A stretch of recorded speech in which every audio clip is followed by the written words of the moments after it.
Good afternoon and welcome to the Hindu newspaper analysis 39/2024. So author గారు ఏమంటారు చూద్దామండి. ఏమన్నారు? Common practice standards must have India outlook. అంటే వ్యవసాయంలోని కొన్ని కామన్ ప్రాక్టీస్ స్టాండర్డ్స్ అండి, సిపిఎస్ అని ఉంటాయి. అవి మస్ట్ అన్నమాట. ఇప్పుడు ఇండియా అవుట్లుక్ అంటే ఇండియాని ప్రపంచ దేశాలు చూసినప్పుడు you should have an outlook towards that. అది ఏంటి అన్నది కాస్త కూలంకషంగా ఈ ఆర్టికల్లో డిస్కస్ చేశారు. ఫస్ట్ ఏమంటున్నారు? India's vast potential. మనకి చాలా పెద్ద పొటెన్షియల్ ఉందన్నమాట ఇండియాకి. ఎందులో ఉందండి? In the agro forestry sector.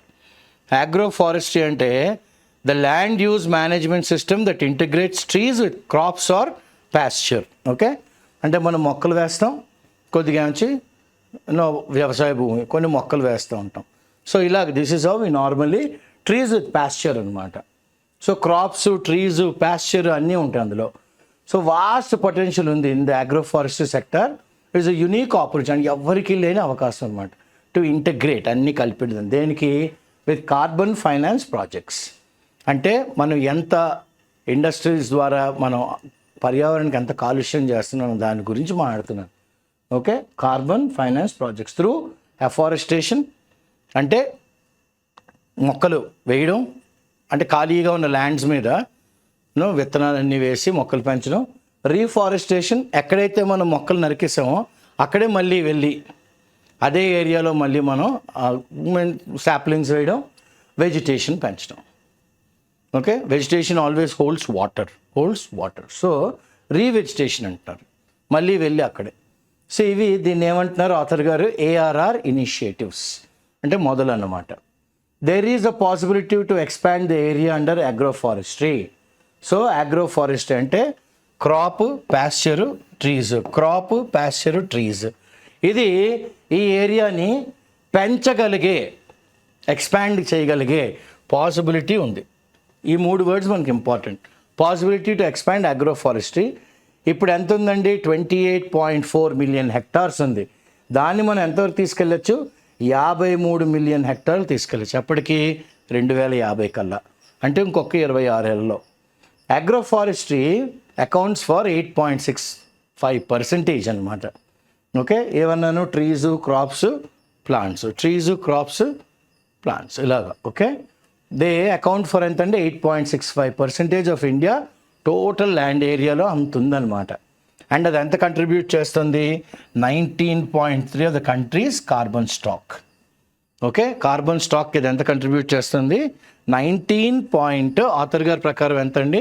19.3, 19.3%. Okay, country carbon స్టాక్కి ఈ 8.65 టోటల్ ల్యాండ్ ఏరియా కంట్రిబ్యూట్ చేస్తుంది అనమాట. ఓకే, కంట్రిబ్యూట్ చేస్తుంది. దస్ కనుక అగ్రోఫారెస్ట్రీ అనేది ఒక ప్రాముఖ్యమైన పాత్ర, significant role in environmental sustainability. వాతావరణాన్ని పెరగకుండా, తగ్గకుండా అదే మెయింటైన్ చేయడంలో చాలా ప్రాముఖ్యమైన పాత్ర పోషిస్తుంది. అండ్ ఆర్థికంగా ముందుకు వెళ్ళడానికి, ఎకనామిక్ డెవలప్మెంట్. సో రీసెంట్గా రీసెర్చ్ చేశారు. అక్కడ ఏంటంటే సజెస్ట్ తెలిసింది మనకి దట్ ఇఫ్ అడిక్వేట్ పాలసీస్ అంటే కావాల్సినట్టుగా మనం కావాల్సినన్ని కొత్త చట్టాలు అవన్నీ తీసుకుంటే, పాలసీస్ కానీ తీసుకుంటే, దానికి ఆర్థికంగా సపోర్ట్ చేస్తే, దానికి మనం కొన్ని ఇన్సెంటివ్లు అంటే మీరు బాగా చేశారు, కమాన్ మీకు ఈ అడ్వాంటేజ్ ఇస్తున్నాము, అవి కానీ ఇంప్లిమెంట్ చేస్తే the sector could contribute an additional carbon sync. ఈ సెక్టార్ వలన మనకి ఏమొస్తుందండి? ఇంకా కొద్ది కార్బన్ సింక్ వస్తుంది అనమాట. So what is carbon sync అని ఎవరైనా అడిగితే, is a natural or artificial carbon sequestration process that removes a greenhouse gas, an aerosol or a precursor of a greenhouse gas from the atmosphere. So ఎంత బాగా చేస్తుందో. It would contribute an additional carbon sink of over ఎంత అండి? 2.5 billion tons of CO2 equivalent by ఇంకొక 6 ఏళ్ళలో 2030 కల్లా. ఎప్పుడు adequate policies కానీ, ఫైనాన్షియల్ సపోర్ట్ కానీ, ఇన్సెంటివ్స్ కానీ ఇంప్లిమెంట్ చేస్తే. Okay, when you practise them or when you see that they are practised. Common practice in carbon standards is the realm of carbon finance. Carbon standards యొక్క చట్టం అంతా ఏంటండి? Carbon finance, అది common practice. Carbon standards and common practice ఏంటంటే carbon finance. Common practice అంటే ఏంటి? Is a key criterion, చాలా చాలా చాలా ఇంపార్టెంట్ అనమాట. దేనికి వాడతాము? Assess whether project is additional, అంటే ఒక ప్రాజెక్ట్ కానీ కావాలా, మీనింగ్ దాని అర్థం ఏంటంటే it goes beyond what is typically done in a given region. ఒక ప్రాంతంలోని ఇంతే అనుకోకూడదు, అంతకన్నా ఎక్కువ వెళ్ళగలమా? Goes beyond what is typically done in a given region. For ARR projects this involves ఏంటి? ARR project this involve determining whether similar activities are commonly practised. ARR projects ఏం చూసుకోవాలి? ఏం ఇన్వాల్వ్ చేయాలంటే, డిటర్మిన్ చేసుకోవాలంటే వాళ్ళు ధృవీకరించుకోవాలి వెదర్ ఇటువంటి కార్యక్రమాలే are అన్ని చోట్ల అందరూ ప్రాక్టీస్ చేస్తున్నారా వితౌట్ ద ఫైనాన్షియల్ ఇన్సెంటివ్. అంటే ఆర్థికంగా మనకి లాభం లేకపోయినప్పుడు కూడా ఇవే ప్రాక్టీసులు అందరూ అవలంబించుకుంటున్నారా? By carbon credits. Carbon credit వల్ల మనకి ఏమొస్తుంది? ఫైనాన్షియల్ ఇన్సెంటివ్ ప్రొవైడ్ చేస్తారు కార్బన్ క్రెడిట్ కానీ ఉంటే. So according to carbon standards such as Verra's, verified carbon standards or the gold standard ఏంటంటున్నారు? If an activity is deemed, ఒక యాక్టివిటీని గాను మనం అనుకుంటే కామన్ ప్రాక్టీస్గా, it may not qualify for carbon credits. అందరూ చేస్తున్నారు కాబట్టి వీళ్ళకి కార్బన్ క్రెడిట్స్ ఇవ్వలేము. కార్బన్ క్రెడిట్స్ ఇవ్వలేము అంటే ఏంటి అర్థం? ఫైనాన్షియల్ ఇన్సెంటివ్ కూడా ప్రొవైడ్ చేయలేము. ఎందుకంటే as it is not seen as a contributing, ఇది పర్యావరణానికి ఎటువంటి లాభదాయకంగా ఇది తోడ్పట్టడం లేదు. Contributing additional environmental benefits beyond the norm. అంటే మనం ఒక స్టాండర్డ్ పెట్టాము, ఆ స్టాండర్డ్స్ పద్ధతిగానే ఉందంతే. బియాండ్ దట్ ఏమీ చేయలేకపోతుంది అనమాట. ఎందుకో అందరూ అదే ప్రాక్టీస్ చేస్తున్నారు కాబట్టి. హవెవర్ ఇలా ఉన్నప్పుడు కూడాను the current definition of common practice in global carbon standards often reflects the realities of large scale agricultural practices. Okay, కానీ ద కరెంట్ డెఫినేషన్ అంటే ప్రస్తుతానికి కామన్ ప్రాక్టీస్ డెఫినేషన్ ఏంటంటే గ్లోబల్ కార్బన్ స్టాండర్డ్స్, ప్రపంచ మొత్తంగా కార్బన్ స్టాండర్డ్స్ ప్రకారం common practice ఏంటంటే మనకి reflect చేస్తుందంటే, అంటే మనకు చూపెడుతుంది స్ట్రైట్గా. ఏం చూపెడుతుందంటే ద రియాలిటీ, వాస్తవం of large scale agricultural practices. Large scale అంటే 1 ఎకరం 2 ఎకరాలు కాదు, కొన్ని వేల హెక్టేర్ ఎకరాల్లోని వ్యవసాయదారులు ఎలా ప్రాక్టీస్ చేస్తున్నారు. ఫౌండ్ ఇన్ రీజన్స్, ఎక్కడ? Latin America, Africa or United స్టేట్స్లో వేర్ ఇక్కడ ఎందుకంటే ఈ 3 కంట్రీలు తీసుకున్నారు. ల్యాండ్ హోల్డింగ్స్ ఆర్ ఎక్స్టెన్సివ్, అంటే ఒక రైతు దగ్గర ఒక 3 రాష్ట్రాలు ఇండియా ఉన్నంత ఉండొచ్చు అనమాట. అంతంత ల్యాండ్ ఉంది వాళ్ళకి. ఓకే, అంతంత ల్యాండ్ ఇచ్చారనమాట. So they are called as the hillbillies, the agricultural area people. So where land holding are extensive and contiguous అంటే బార్డరింగ్, ఒకదాని పక్కన ఇంకోటి అలా ఉంటాయి అనమాట. And bordering. ఇన్ కాంట్రాస్ట్ దానికి టోటల్గా వ్యత్యాసంగా ఆపోజిట్గా ఇండియా ఇస్ క్యారెక్టరైజ్డ్ బై, ఇండియాలో ఎలా ఉంటుందండి భారతదేశంలోని? చిన్నగా అంటే 10 సెంట్లు, 40 సెంట్లు, 50 సెంట్లు, లేకపోతే 10 ఎకరాలు, సింగిల్ చెక్క 40 ఎకరాలు. So characterise with small and fragmented land holding. Small, చిన్నగా, ఫ్రాగ్మెంటెడ్ అంటే ముక్కలుగా అంటారు. ఏ రైతుని అడిగినా నాకు 5 ఎకరాలు ఉందండి, ఒకే దగ్గర చెక్క కాదండి, ఇక్కడ ఒక 20 సెంట్లు అండి, అక్కడ 60 సెంట్లు అండి, అక్కడ ఇలా కొంటారు. ఓకే, సో అది ఫ్రాగ్మెంటెడ్. ఓకే, అది ఇండియా క్వైట్ ఆపోజిట్. అదే Latin America, Africa, United states అంటే ఎలా అంటున్నారు? ఎక్స్టెన్సివ్, ఒక రాష్ట్రం అంత ఉంటుంది ఒక్కొక్కరి దగ్గర. Okay, they like the production also is very huge. So recent data ఏం చెప్తుందంటే 86.1%, 86.1% ఇండియన్ ఫార్మర్స్, భారతదేశంలో రైతులు చాలా బక్క రైతులు అండ్ మార్జినల్, అంటే వ్యవసాయదారు కుటుంబం కాబట్టి ఐఎమ్ టెల్లింగ్ యూ, బక్క రైతు అంటే వాడికి ఎకరం కన్నా లోపలే, 50 సెంట్ల కన్నా లోపలే, స్మాల్ ఫార్మర్స్ అనమాట. ఏదోనండి నా 40 సెంట్లు అది వేసుకున్నాను అంటే స్మాల్ లేదా మార్జినల్, అంటే వాడు పెద్దగా ఊర్లోని వాడికి పెద్దగా ఏం మాట ఉండదు. ఎందుకంటే వాడు విత్తనాలు కొనుక్కోవడానికి, నత్రజని కొనుక్కోవడం అన్నింటికీ డబ్బులు తీసుకోవాలి వాడు. ఆ ప్రొడ్యూస్ కూడా మళ్ళీ ఆ సొసైటీ వాళ్ళే తీసేసుకుంటారు. ఓకే, సో మార్జినల్ అంటే పక్కన పడేసిన రైతులు ఇండియాలో ఎక్కువ వీళ్ళు with land holdings of less than 2 hectares. అంటే పెద్ద రైతు అని అన్నాం అనుకోండి, 86.5%లోని వాడికి 2 hectares కన్నా తక్కువ ఉంటే వాడు పెద్ద రైతు. 2 hectares కన్నా, అది ఇండియాలో అనమాట. అలా ఎంతమంది ఉన్నారు? 86.1% ఉన్నారు. సో ఈ రైతులు, దీస్ ఫార్మర్స్ ఆఫెన్ ఎంగేజ్, వీళ్ళు ఎక్కువగా ఏం చేస్తారు? మొక్కలు, ప్లాంట్స్, ప్యాస్చర్, క్రాప్, చెట్లు వేస్తారు, వ్యవసాయం చేస్తారు, గడ్డి, మళ్ళీ మొక్కలు, మళ్ళీ వ్యవసాయం, మళ్ళీ. So they go for agroforestry in a non systematic, అంటే ఒక పద్ధతిలో వెళ్ళరు. ఒక పద్ధతిలో అందరూ వెళ్తే బాగుంటుంది, పద్ధతిలో వెళ్ళరు. అలాగని అందరూ ఒకే దగ్గర చేయరు చిందరవందరగా. చూడండి ఆథర్ ఏమన్నారు? Scattered manner.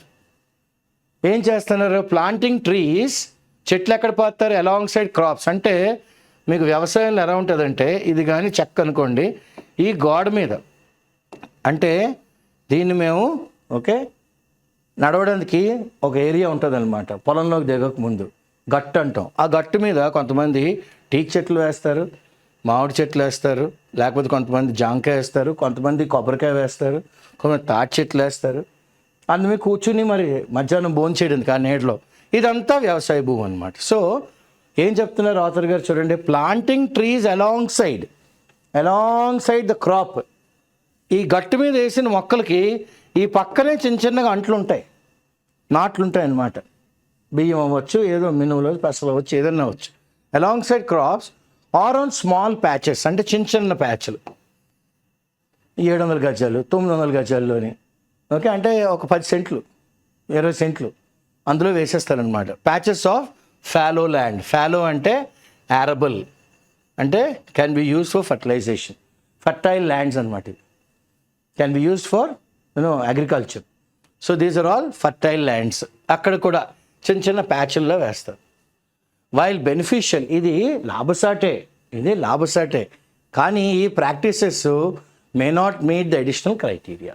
మనకు కావాల్సిన ఆ అధికం అంటున్నాం చూడండి, ఆ మొత్తాన్ని వీళ్ళు ఇలా కానీ వ్యవసాయం చేస్తే, ఈ ప్రాక్టీసెస్ కానీ చేస్తే అబ్బే అందుకోలేము అనేస్తున్నారు ఆథర్ గారు. మే నాట్ అందుకోలేమేమో additional criteria. Okay, additional criteria అందుకోలేమేమో. ఎందుకు అందుకోలేమంటున్నారు? కరెంట్ కార్బన్ స్టాండర్డ్స్ ఒక ఎత్తును పెట్టే ఒక బార్ ఉంది, ఆ బార్కి మనం రీచ్ అవ్వలేమేమో. It's a question mark. Okay, ఎందుకంటున్నారు? Because they are perceived as common. అందరూ చేస్తుంది, ఈ రైతు చేస్తున్నాడు కనుక మనకి క్రెడిట్స్ రావు. ఇందాక అన్నాం కదా, కార్బన్ క్రెడిట్స్ రాకపోతే మళ్ళీ పోయినట్టే. మనకి ఫైనాన్షియల్ బెనిఫిట్ రాదు, ఆర్థికంగా మనకి ఎంత కష్టపడి చేస్తున్నా కూడా మనకి ఆర్థికంగా బెనిఫిట్ రాదు. They are perceived as common within the Indian context. భారతదేశాన్నే తీసుకుంటే అందరూ చేస్తున్నది ఈ రైతు చేస్తున్నాడండి అనేసారు అనుకోండి, అప్పుడు మనకి కార్బన్ క్రెడిట్స్ రావు. పర్సీవ్డ్ యాజ్ అందరూ అది కామన్గానే చేస్తున్నారండి అన్నారు అనుకోండి, అంతే. అప్పుడు ఏమయ్యే? మే నాట్ మీట్ ఏంటి? Additional criteria. కొద్దిగా యాడ్ అవ్వలేకపోతున్నాం. Okay, this presents a significant challenge. ఇది ఒక సవాల్, మనకి ఇది ఒక సవాల్గా తయారైంది. ఎందుకంటే అది చాలా ఎఫెక్టివ్గా excludes a large number of Indian farmers. చాలామంది రైతుల్ని ఈ క్లాజ్ కింద ఎక్స్క్లూడ్ చేసేస్తుంది ఎఫెక్టివ్లీ. చూడండి ఎంత మంచి వాడారు ఆథర్ గారు. ఎఫెక్టివ్గా ఎక్స్క్లూడ్ చేసేస్తున్నారు. ఏంటి? ముందుగానే ఎవరిని? రైతుల్ని, ఇండియన్ ఫార్మర్స్. నువ్వు పార్టిసిపేట్ చేయలేవు ఎందులోని? రీవెజిటేషను, రీఫారెస్టేషను, అగ్రోఫారెస్ట్రీలోని. ఎందుకంటే నీ కార్బన్ ఫైనాన్స్ ప్రాజెక్ట్స్ రావు, నీ కార్బన్ ఫైనాన్స్ చేసే ప్రాజెక్ట్స్ రావు. ఎందుకంటే అందరూ ఇదే చేస్తున్నారు, భారతదేశంలో అందరూ ఇదే చేస్తున్నారు. ప్రతి చిన్న రైతు, బక్క రైతు, మార్జినలైజ్ రైతు అందరూ ఇదే చేస్తున్నారు. కాబట్టి నువ్వు ఆ గ్రూప్లో పడిపోయావు. కాబట్టి నిన్ను మేము కామన్గా చూస్తున్నాం. కాబట్టి మేము అనుకున్న స్టాండర్డ్స్ నువ్వు రావటం లేదు. కాబట్టి మేము excluded. Clear? Excluded. Thereby తద్వారా ఏమవుతుంది? డినై, ఖండించేస్తున్నారు ఆ అవకాశం. ద ఆపర్చునిటీ టు ఎర్న్, వాడికి ఒక అవకాశం వచ్చింది, కొద్దిగా డబ్బులు ఎక్కువ చేసుకోండి. Opportunity to earn additional income from carbon credit. Additional income వస్తుంది కార్బన్ క్రెడిట్ ద్వారా, అది రాకుండా పోతుంది ఆ రైతుకి. Need for India centric approaches given India's unique agriculture landscape. ఇప్పుడు ఈ కార్బన్ ఫుట్ ప్రింట్ వాళ్ళు ఏం చేయాలంటే ఇండియా సెంట్రిక్ అప్రోచ్గా వెళ్ళాలి. అంటే భారతదేశానికంటూ ఎక్స్క్లూజివ్గా వాళ్ళు ఇంకో భారతదేశానికి సరిపోయినట్టుగా ఆలోచించాలి. గివెన్ ఇండియాస్, ఎందుకంటే భారతదేశం చాలా యూనిక్, అంటే ఎక్కడా లేని విధంగా అగ్రికల్చరల్ ల్యాండ్స్కేప్, వ్యవసాయం మనం అంతా అలాంటి ఏరియాల్లో చేస్తూ ఉంటాం. There is an urgent need to redefine and consider the common practice criteria. చాలా అర్జెంటుగా ఏం ఆలోచించాలి? మళ్ళీ ఇంకొకసారి దాని డెఫినేషన్ చూడండి, మళ్ళీ ఇంకొకసారి ఆలోచించండి, పునరాలోచించండి. కామన్ ప్రాక్టీస్ అంటే ఏంటి? ద కామన్ ప్రాక్టీస్ క్రైటీరియా మళ్ళీ ఒక్కసారి చూడండి భారతదేశం వైపు నుంచి. ఎందుకంటే మాకు వచ్చే లాభాలు రావటం లేదు. ఎందుకంటే to better reflect the specific challenges, చాలా బాగా స్పెసిఫిక్గా మనకున్న ఛాలెంజెస్, మనకున్న సవాళ్ళు, మనకున్న అవకాశాలు చెప్పుకోవచ్చు మనం. ఏంది? Within the Indian agro forestry sector, భారతదేశంలో ఉండే అగ్రో ఫారెస్ట్రీ సెక్టార్లోనే మన కొత్తగా మనం చెప్పుకోగలం. ఏంటంటే మీరు మొక్కలు వేశారు, చెట్లు వేశారు, ప్యాస్చర్ ఉంది, మళ్ళీ మొక్కలు, చెట్లు, ప్యాస్చరు, ఎస్ అండి, ఇలా వ్యవసాయం చేస్తాం భారతదేశంలో అని చెప్పచ్చు. చెప్పడానికి మనకు అవకాశం రావాలి. ఎప్పుడు? Redefine and reconsider. ఇంకొకసారి పునరాలోచన చేయండి. అప్పుడు అండ్ ఇండియన్ సెంట్రిక్ అప్రోచ్, అంటే భారతదేశాన్నే ఇంపార్టెంట్గా పెట్టుకుని ఆ దిశగా కానీ వెళ్తే అప్పుడు ఏమవుద్ది? వుడ్ రికగ్నైజ్, అప్పుడు అందరికీ ఎస్ ఈయన చేశాడు అని ఆయనకు కితాబ్ వస్తుంది. Small incremental change in land management practice. అప్పుడు మనకి ఏమొస్తుంది? ఏం రికగ్నైజ్ అవుతుంది? స్మాల్, తక్కువే. ఇంక్రిమెంటల్ అంటే మెల్లిమెల్లిగా పెరుగుతూ ఉంటుంది, మెల్లిమెల్లిగా. ఇన్ ల్యాండ్ మేనేజ్మెంట్ ప్రాక్టీసెస్, ల్యాండ్ని ఎలా వాడుకోవచ్చు. ఓకే, మన దగ్గర ఒక 5 ఎకరాలు ఉందంటే ఎంత ఎక్కువ రాబడి, ఎంత ఎక్కువ మన దిగుబడి తేవచ్చు. Okay, land management practice such as adapting ఎలాగా more systematic agro forestry technique. సిస్టమాటిక్గా వెళ్దామండి ఈసారి, మాకు అవకాశం ఇవ్వండి, రీడిఫైన్ చేయండి, కన్సిడర్ చేయండి అని అడుగుతున్నారు రైతులు. Are utilising carbon finance. మరి కార్బన్ క్రెడిట్స్ వచ్చినప్పుడు మనకు కొద్ది డబ్బులు ఆర్థికంగా సాయం వస్తుంది కదా. ఫైనాన్స్ దేనికి? టు మెయింటైన్ ట్రీ కవర్, చెట్లు, to maintain tree cover can be transformative, అది కూడా చాలా మారచ్చు. ఓకే, క్యాన్ బి ట్రాన్స్ఫర్మేటివ్, మారచ్చు. రివైజింగ్ అండ్ కన్సిడరేషన్ అంటే మళ్ళీ ఇంకొకసారి పునరాలోచన చేసి మళ్ళీ ఇంకొకసారి దాన్ని ఉన్నత చట్టాన్ని కొద్దిగా సవరణ చేస్తే of the common practice standards. ఎందుకు చేయమంటున్నారు? To accommodate. ఓకే, మాకు కూడా చిన్న చోటు ఇవ్వండి. The fragmented small holder model prevalent in India. భారతదేశంలో ఎలా ఉంటుందండి? చిన్నవి 10 సెంట్లు, 20 సెంట్లు, 40 సెంట్లు రైతులు చాలామంది ఉంటారు. Small holder, fragmented small holder, ముక్కలుగా ఉండే స్మాల్ హోల్డర్స్. ఈ model is prevalent in India. భారతదేశం ఎక్కడ చూసినా ఇలాగే ఉంటుంది వ్యవసాయం అనేది. వుడ్ అన్లాక్, ఇప్పటి వరకు తాళం వేస్తుంది, ఓకే, కప్ వేస్తుంది అనమాట. ఇప్పుడు దాన్ని తాళాన్ని మనం ఏం చేయాలండి? ఓపెన్ చేయాలి. Okay, it should be open, should unlock the vast potential. చాలా పొటెన్షియల్ ఉంది భారతదేశం. దేనికి? Carbon sequestration, carbon division, sequester. Okay, ముక్కలుగా చేయడం. దిస్ వుడ్ ఎనేబుల్, ఇది కానీ జరిగితే it would enable a greater number of farmers. చాలామంది రైతులకి లాభసాటిగా ఉంటుంది. ఎందుకు? They can participate in carbon finance projects. Yes, మనం ఇది కానీ అవలంబిస్తే మనకు కార్బన్ ఫైనాన్స్ ప్రాజెక్ట్కు డబ్బులు వస్తాయి అని అనగానే రైతు ఎంతైనా కష్టపడతాడు. ప్రొవైడింగ్, వాళ్ళకి ఇప్పుడు ఏం చేస్తారు? Providing them with additional income, కొత్తగా ఇంకొక ఇన్కమ్ స్ట్రీమ్, ఇంకొక కొత్త ఊట. ఓకే, మనం వరలు తవ్వుతాం చూడండి నూతులకి, అప్పుడు మట్టి అంతా తీస్తే కొత్త వర సౌండ్ చేసుకొచ్చేస్తుంటుంది నీరు. ఇది ఒక స్ట్రీమ్ అనమాట, అడిషనల్ ఇన్కమ్ స్ట్రీమ్. అక్కడ ఎలాగైతే నీరు ఊరుతుందో ఇక్కడ కూడా వీళ్ళకు డబ్బులు వస్తాయి ఈ ఈ స్ట్రీమ్లోంచి. ఒకవేళ కానీ ఇవన్నీ చేస్తే, ఒకవేళ కానీ మనకి ఈ సెక్వెస్ట్రేషన్ చేస్తే, while contributing to India's climate goals. ఈ రైతుల వలన పర్యావరణానికి ఎటువంటి నష్టం జరగదు. ఓకే, ఇంకా లాభసాటే. వాళ్ళు కంట్రిబ్యూట్ చేస్తారు దేనికి, వాతావరణానికి, ఆ గోల్ అచీవ్ చేయడానికి. ఓకే, ఫర్దర్ ఇదే కాకుండా by acknowledging the fragmented nature of Indian agriculture, అంటే మేము ఇలా ఉన్నాము భారతదేశంలో అనేది మీరు విషయాన్ని గ్రహించి ముక్కలు ముక్కలుగా రైతులు ఉన్నారు, ఇక్కడ ల్యాండ్ హోల్డర్స్ ఉన్నారు వ్యవసాయంలోని.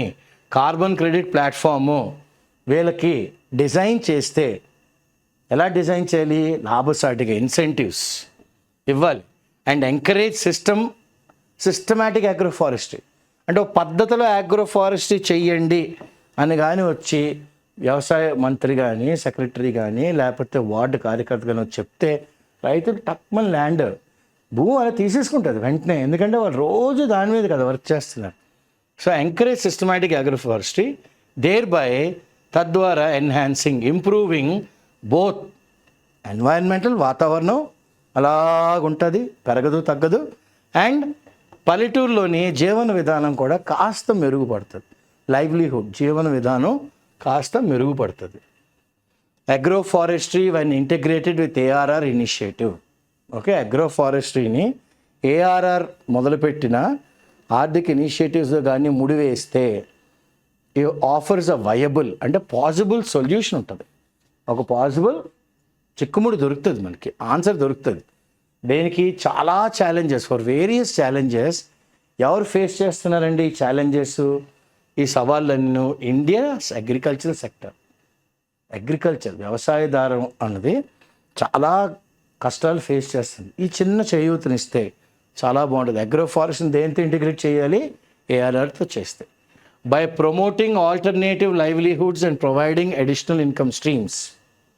చూడండి, మళ్ళీ చదువుతున్నాను ఆథర్ చెప్పినట్టు, ప్రమోట్ చేయాలి ఏంటి, ఆల్టర్నేటివ్ లైవ్లీహుడ్స్. ఇదే పద్ధతిలో బతకండి కాదు, ఆల్టర్నేటివ్ కొత్త పద్ధతులు, ఇలా కూడా బతకచ్చు అని మనం కానీ చూపెడితే, ఈ రైతులకు చూపెడితే, వాళ్ళకి అడిషనల్ ఇన్కమ్ స్ట్రీమ్స్, ఇందాక అన్నాను కదా, ఎలాగైతే కొత్త ఇన్కమ్ ఏరియాస్ చూపెడితే రైతులకి, for farmers, these projects can help address issues. ఈ ప్రాజెక్ట్స్ అన్నీ వాళ్ళకు ఉండే సమస్యలన్నిటికీ ఒక ఆన్సర్ దొరుకుతుంది, ఒక జవాబు దొరుకుతుంది. ఏంటి, లో ప్రొడక్టివిటీ, తక్కువ దిగుబడి, వర్షం మీదే డిపెండ్ అవ్వడం, వర్షాధార వ్యవసాయం, అండ్ ఎన్వైరన్మెంటల్ డిగ్రేడేషన్, పర్యావరణ కాలుష్యం తగ్గిపోతుంది. Okay, the carbon finance provided by ARR projects. Carbon finance అంటే డబ్బులు అన్నాను కదా, ఆ ఫైనాన్స్ ప్రాజెక్ట్స్ ఎవరు ప్రొవైడ్ చేస్తున్నారు, ఏఆర్ఆర్ ప్రొవైడ్ చేస్తున్న projects enables a more systematic and sustained approach. అది దేనికి తోడ్పడుతుంది, అన్ని పద్ధతులు తెచ్చుకో, సిస్టమాటిక్ అండ్ సస్టైన్డ్, అలాగా ఇటు అటు ఒలకుండా. Okay, sustained approach to agroforestry, which would otherwise be difficult. ఇది కానీ లేకపోతే చాలా కష్టం, గడ్డు కాలమే, difficult to achieve given the financial pressures. ఆర్థికంగా చాలా భారాల్లో ఉంటారు రైతులు. ఓకే, అండ్ మార్కెట్ కన్స్ట్రెయింట్స్, అనుకున్న ధర రాదు మార్కెట్లోని. ఓకే, అక్కడ మరి దళారులు ఉంటారు. ఫేస్డ్ బై మెనీ ఇండియన్ చాలామంది రైతులకి ఈ ప్రాబ్లం ఫేస్ చేస్తున్నారనమాట. సో ఫర్ ఫార్మర్స్ గ్రాప్లింగ్, ఎవరైతే ఆ చిక్కులో ఉండిపోయారో, గ్రాప్లింగ్, ఓకే, ఆ ఉచ్చులో ఉండిపోయారో, విత్ అన్ప్రెడిక్టబుల్ వెదర్ ప్యాటర్న్స్. వర్షం ఎప్పుడు పడుతుందో తెలియదు, ఎప్పుడు ఎండ కాసేస్తే తెలీదు, ఎప్పుడు ఏమవుతుందో తెలీదు. చేతికొచ్చిన పంట పోవచ్చు. ఓకే, కళ్ళంలో పెట్టిన పంట కొట్టుకెళ్ళిపోవచ్చు. ఓకే, లేదా సడన్గా వెదరింగ్ ప్లాంట్ డిసీజ్, తెల్లపురుగు వచ్చేయచ్చు, ఏదైనా రావచ్చు వ్యవసాయంలో. So for farmers grappling with unpredictable weather patterns, ఇలా ఉంటుంది వాతావరణం, చెప్పలేని విధంగా అది మారుతూ ఉంటే. అండ్ ఫ్లక్చువేటింగ్, అంటే ఇంతే వస్తుంది, ఇన్ని బ్యాగులు వస్తాయి అని చెప్పలేకపోతాను, ఫ్లక్చువేట్ అవుతుంది, అప్ అండ్ డౌన్స్ ఉన్నాయి. క్రాప్ ఈల్డ్ ఎన్ని బస్తాలు వస్తాయి, ఎన్ని బ్యాగులు వస్తాయి. Participating in ARR projects presents a pathway. ARR ప్రాజెక్ట్స్లోని మనం జాయిన్ అవ్వడం అన్నది, అందులో మనం కూడా ఓకే చిన్న పాలు పంచుకోవడం అన్నది ఒక పాత్వే, ఒక మార్గం. దేనికి? ఇన్కమ్ డైవర్సిఫికేషన్, అంటే వ్యవసాయం నుంచే కాకుండా వేరే ఏరియాల్లోంచి కూడా మనకు డబ్బులు వస్తాయి, రైతులకు వస్తాయి. బై ఇంటిగ్రేటింగ్ ట్రీస్, చెట్లు, ఇంటూ అగ్రికల్చర్ ల్యాండ్స్కేప్. ఓకే, వ్యవసాయం చుట్టూను మన చెట్లు కూడా ఈ రెండు కలిపితే. రిస్టోరింగ్ డిగ్రేడెడ్ ఫారెస్ట్ ఏరియాస్, అంటే ఇంక ఈ బంజర్ భూమి ఇది ఇంకా పనికిరాదు, ఇది వ్యవసాయానికి రాదు, దాన్ని కూడా ఇంటిగ్రేట్ చేస్తే. డిగ్రేడెడ్ అంటే ఏంటి? బాగా సారం పోయిన భూమి, ఫారెస్ట్ ఏరియా అనమాట. On their land farmers can tap into. Okay, ఇప్పుడు ఫార్మర్స్ ఏం చేయొచ్చు? కొత్త ఏరియాల్లోకి వాళ్ళు వెళ్ళి దే కెన్ ట్యాప్, దేనికి? Additional revenue stream through carbon sequestration. Beyond economic gains, అంటే ఉత్త ఆర్థిక లాభాలే కాకుండా ఏఆర్ఆర్ ప్రాజెక్ట్స్ ఏం చేస్తున్నాయి అంటే డెలివర్ క్రూషియల్ ఎన్వైరన్మెంటల్ బెనిఫిట్స్. వాతావరణానికి చాలా లాభాలు చేకూరుస్తారు. ఎలాగా? Improving soil fertility, okay, improving water retention vegetation వలన, అండ్ రెడ్యూసింగ్ ఇరోషన్ కొట్టుకెళ్ళిపోవడం, ఎర్రమట్టి కొట్టుకెళ్ళిపోకుండా అడ్డుతున్నాయి మొక్కలు. ఓకే, దేర్ బై బోల్స్టర్ చిన్న సపోర్ట్ చేయు, encouraging agricultural productivity and guaranteeing long term sustainability. ఒక నమ్మకం, ఇవాళ కాదు, ఏఆర్ఆర్లో ఉంటే లాంగ్ టర్మ్ ఒక 3-4 తరాలు చూసేయచ్చు, ఇదే గ్రోత్ ప్యాటర్న్ అన్న గ్యారంటీ ఇస్తున్నారు. ఓకే, ఇప్పుడు ఏమంటున్నారు ఆథర్ గారు? సహాయపడండి బక్క రైతులకి, అంటే నెగ్లెక్ట్ చేసిన రైతులు, స్మాల్ అండ్ మార్జినల్ రైతులకి. Research institutes such as the energy and resource institute, TERI, have already demonstrated, రైతులందరికీ చూపించారు వాళ్ళు ఏంటి ద పొటెన్షియల్. ఏఆర్ఆర్ ప్రాజెక్ట్స్ భారతదేశంలోకి వస్తే మీకు ఎంత లాభసాటిగా ఉంటుంది అనేది ఆల్రెడీ చెప్పారు. వీళ్ళు 19 ప్రాజెక్టులు లీడర్స్గా యాక్ట్ చేస్తున్నారు. స్పియర్ హెడ్డింగ్ అంటే లీడర్ పొజిషన్లో ఉన్నారు. 19 ప్రాజెక్టులు అక్రాస్ 7 రాష్ట్రాలు. ఎంతమందికి లాభసాటిగా ఉంది? 56,600 రైతులకు ఉందన్నమాట ఇది. హౌఎవర్ ఇలా ఉన్నప్పుడు కూడాను ఇలాంటి ముందడుగులు వేయాలి, ఆ ముందడుగుని పైకి తీసుకెళ్ళాలి టు స్కేల్ అప్. ఓకే, అక్కడే ఉండదు కదా, స్కేల్ చేసుకెళ్ళాలి. మరి scale up it is imperative, అంటే it is must mandatory that international carbon financing platforms revise their standards. ప్రపంచం అంతటా కార్బన్ ఫైనాన్సింగ్ ప్లాట్ఫామ్స్ కాస్త వాళ్ళ కొద్దిగా మార్పులు కూర్పులు చేర్పులు చేసుకుంటే వాళ్ళు పెట్టుకున్న స్టాండర్డ్స్కి అప్పుడు టు బెటర్ అలైన్, అంటే లైన్లో పడాలి. You should fall in that same line, alignment, better align with the realities, వాస్తవాలు. ఎందులోని? భారతదేశంలో ఉన్న వ్యవసాయదార పద్ధతి, agriculture. Okay, so as India looks to expand it's agroforestry, భారతదేశం ఇప్పుడు ఏమనుకుంటుంది? మొక్కలు ఓకే ఇవన్నీ పెంచుదాము, ప్యాస్చరు, ట్రీస్ అన్నీ పెంచుదాం అనుకుంటుంది. And take advantage of the benefits. Leverage అంటే ఏంటి? బెనిఫిట్స్ వస్తాయి కదా మరి, ఏవి? Carbon financing. It is crucial that international standards evolve. Okay, ఇప్పుడు చాలా చాలా ఇంపార్టెంట్. దేనికి? ఇంటర్నేషనల్ స్టాండర్డ్స్ ఇవాల్వ్ అవ్వాలి, కొత్తగా ఎదగాలి. To evolve, to reflect the specific conditions. To reflect అంటే ఇదే స్టాండర్డ్ అని పెట్టుకోకూడదు. భారతదేశాన్ని కూడా కాస్త కన్సిడర్ చేయండి, అప్పుడు మాకు మీ బెనిఫిట్స్ వస్తాయి ఆర్థికంగా. To reflect the specific condition, ఇది ఉంటేనే ఇస్తాం. అది ఎవరి వైపు నుంచి చూడమంటున్నారు? Of the Indian subcontinent. Okay, Indian ఉపఖండం వైపు నుంచి, భారతదేశ ఉపఖండం వైపు నుంచి చూడండి అంటున్నాం. సో రివైజింగ్ అంటే చేంజ్ చేయమంటం లేదు, కొద్దిగా మార్పులు చేయండి. ఏదో 1955లో ఉందనుకోండి యాక్ట్, 2024కి తగ్గట్టుగా చిన్న రివిజన్స్ చేయండి, సవరణలు చేయండి. Common practice guide lines to be more inclusive. ఎవరు సవరణ చేయాలి?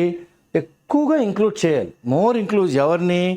ఇండియన్ అగ్రో ఫారెస్ట్రీ ప్రాక్టీసెస్, భారతదేశంలోని అవలంబిస్తున్న అగ్రో ఫారెస్ట్రీ పద్ధతుల్ని యాడ్ చేయండి. అప్పుడు అది చేయూతగా ఉంటుంది. ఎలాగా? కొన్ని లక్షల మందికి చిన్న పక్కకు పెట్టేసిన రైతులు, అంటే బక్క రైతులు, చిన్న రైతులు, ఓకే, పక్కన పడేసిన మార్జినల్ రైతులు, వీళ్ళందరికీ కొన్ని లక్షల మంది ఉన్నారు ఇండియాలో, వీళ్ళందరికీ ఇది చేయూతగా ఉంటుంది. To participate in ARR projects. వాళ్ళ కోసమైనా కాస్త మార్పులు, కూర్పులు, చేర్పులు చేయండి. ఎందుకంటే this would not only drive, ఇది ముందుకు తీసుకెళ్ళడమే కాదు, ఏది అదే development, sustainable development, but also provide a much needed boost. ఇది ఏం చేస్తుంది? ఇప్పుడు కావాలి మనకి చాలా, ఏంటి, ఒక టక్ మనం ఎవరైనా ఎత్తాలి, బూస్ట్ చేయాలన్నమాట, మచ్ నీడెడ్ బూస్ట్. దేనికి? ఇన్కమ్, ఆదాయం. ఎవరికి? కొన్ని లక్షల మంది రూరల్ హౌస్ హోల్డ్స్, పల్లెటూరులో ఉండిపోతున్న ఇళ్ళకి ఇప్పుడు ఒక అడిషనల్ ఇన్కమ్ కావాలి. అల్టిమేట్లీ కంట్రిబ్యూటింగ్ టు ఓవరాల్, వాళ్ళు కానీ డబ్బులు వస్తే ఓవరాల్గా ఆర్థికంగా, పర్యావరణం కూడాను, okay, environmental resilience of the country. అంటే మనం తట్టుకోగలం, అప్పుడు మనం స్ట్రెచ్ అవ్వగలం, మళ్ళీ నార్మల్సీకి వచ్చేయగలం, స్ట్రెచ్ అవుతాం, నార్మల్సీకి వస్తాం ఆఫ్ ది కంట్రీ. ఇది ఆథర్ గారు అంటున్నారు. సో ఇట్ ఈస్ ఇంపరేటివ్, ఇది మ్యాండేటరీ. ఏంటి? That carbon credit platforms such as Verra and golden standard recognize the need for India centric standards. So ఇప్పుడు వెర్రా వాళ్ళు, గోల్డ్ స్టాండర్డ్ వాళ్ళు రికగ్నైజ్ చేయక తప్పదు. భారతదేశం వైపు నుంచి కొన్ని స్టాండర్డ్స్ ఉన్నాయి, ప్రపంచ స్టాండర్డ్స్లోని భారతదేశం స్టాండర్డ్స్ని కూడా యాడ్ చేయండి, ఇంక్లూడ్ చేయండి అని అడుగుతున్నాం. అప్పుడే, only then can the full potential of agroforestry, పూర్తిగా అందులోంచి మనం ఎంత బెనిఫిట్ పొందగలం అంతా వచ్చేస్తాయి. And ARR initiative be realised, వాస్తవం దాన్ని మనం కళ్ళారా చూడగలం, ఓకే, ఈ కళని సాకారం చేసుకోగలం. అప్పుడు ఇది ఒక కొత్త మార్గం వేస్తుంది. Paving the way for greener, బాగా సస్యశ్యామలంగా, మోర్ సస్టైనబుల్ గ్రో అయితే అలాగ వెళ్ళిపోద్ది స్ట్రైట్గా. అండ్ ఆర్థికంగా ఎకనామికల్లీ ప్రాస్పరస్, అభివృద్ధి చెందుతాం. భవిష్యత్తు ఎవరికి? భారత రైతులకి, India's farmers. So what is the vocabulary according to the author? The first one that the author is talking is, చూడండి ఎంత బాగా అన్నారు. What is the first one is talking about? Okay, the author is talking about, first and foremost is talking straight away agroforestry. Okay, అదేంటి? Integrates trees with crops and pastures. Integrates trees with crops and pasture. Okay, reforestation. ఎక్కడైతే forest నరికిసామో అక్కడే మళ్ళీ వెళ్ళి మనం ఏం చేయాలి? అక్కడే వెళ్ళి planting trees in the areas where forest have been damaged. Okay, damaged and destroyed, planting చేయాలి. ప్లాంటింగ్ ఏంటి? In the areas where forests are damaged and destroyed,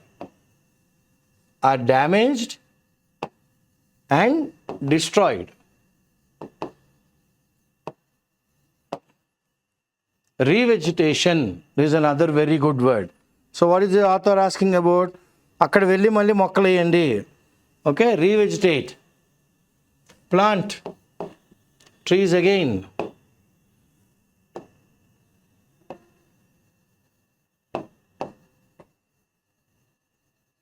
Okay, now the next one is talking, చూడండి, carbon sync. This is a very good word. ఎందుకంటే carbon sync అనగానే remove green house gases. Okay, green house gases from the atmosphere, removes green house gases from atmosphere, PHERE, contiguous, bordering, BORDERING, fallow, arable land, అంటే fertile land ఇది. Okay, follow అంటే మనం దున్నేస్తాం కానీ విత్తనాలు వేయం. ఓ 2-3 నెలలు వదిలేసాం అనుకోండి, అప్పుడు అందులోని పురుగులు గిరుగులు అన్నీ పోయి మళ్ళీ సారం పెరుగుతుంది భూమికి. ఓకే, పెరుగుతుంది. కార్బన్ క్రెడిట్, దీని గురించే కదా ఈ అగ్రో ఫారెస్ట్రీ అంటున్నారు. కార్బన్ క్రెడిట్ అంటే ఏంటంటే మనకి, ఓకే, మెయిన్గా కార్బన్ క్రెడిట్ ఏంటంటే a way to measure and compensate for the amount of carbon dioxide emitted into the atmosphere. Measure and compensate for the amount of carbon dioxide. Okay, measure and compensate. Measure చేస్తాము and ఏమంటున్నారు author గారు, compensate, నష్టాన్ని పరిహారం చేయండి. Compensate దేనికి? Compensate, okay, for CO2, carbon dioxide, and GHG, greenhouse gases, okay, emitted into atmosphere. Emitted into ఎక్కడికండి? Atmosphere.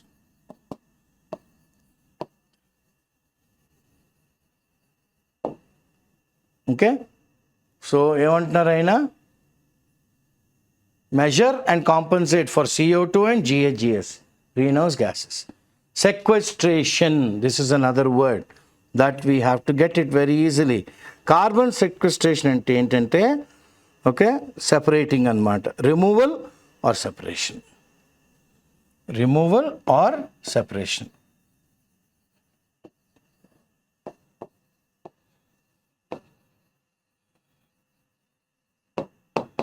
Next ఏమన్నారు? Grappling.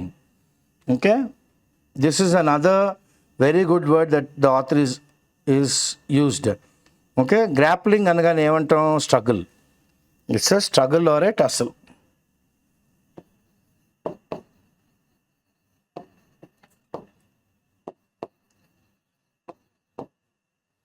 బోల్స్ట్రింగ్, supporting. Okay, and finally ఏ వర్డ్ వాడారైనా? Resilience, adapt and cope with difficult situations. Okay,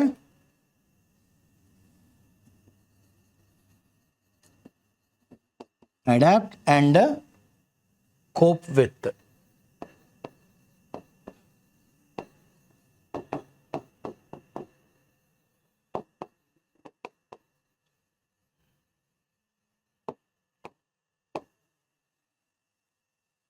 So these are the words.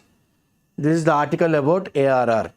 It is very very important. ఎందుకంటే ఇండియాలోని చిన్న రైతులు, పక్కన పెట్టేసిన రైతులు, బక్క రైతులకి అందరికీ India point of view, India సెంట్రిక్గా కానీ దీన్ని కాస్త రివిజన్స్ చేసి కన్సిడర్ చేస్తే ఆర్థికంగా చాలా లాభాలు వస్తాయి.